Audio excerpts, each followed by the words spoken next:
general and specific, otherwise known as the big picture and the detail.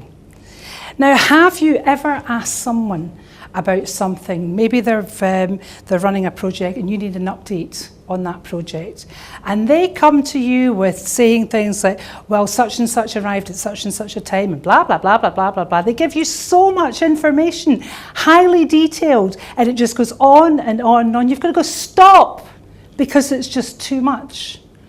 Or you may have asked someone something and said, how's your project gone? They've gone, fine. Because someone that just goes, fine, they've given you no detail whatsoever. So what you have is your big picture, or you have your detail, lots and lots of detail. And it's really, really easy to find out the difference. You just ask very simply, when you start something, do you look at the big picture or do you need more details?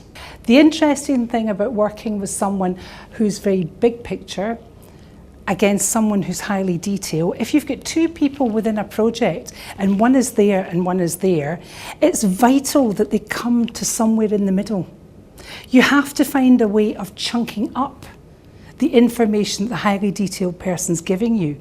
So you do this by asking questions like, so where does this fit into the big picture? How does this fit in our way of doing things? Can you just explain where this fits in at the end results? For someone who is big picture, you start asking questions like, so how specifically? Can you give me some more details, please? Can you help me understand a little bit more information about what you've covered?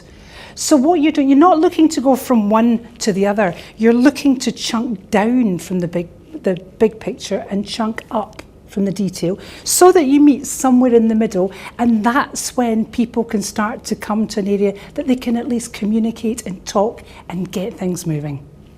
Now, only about 15% of people are specific. You'll get about 25% of people that are general, sometimes known as global, with some specific. However, about 60% of people are global or general. So as a leader, it's vitally important that you spend time getting information, because people will give you general answers. How's the project going? Fine. People just naturally answer in a very general and very global way. So it's important that you listen for this and start chunking down, because you'd be amazed at the amount of money that companies lose because people don't find out more about the specifics and the details. When this detail is lost, that can be very, very expensive. So a good leader really knows how to get the details out of someone that's giving a general answer.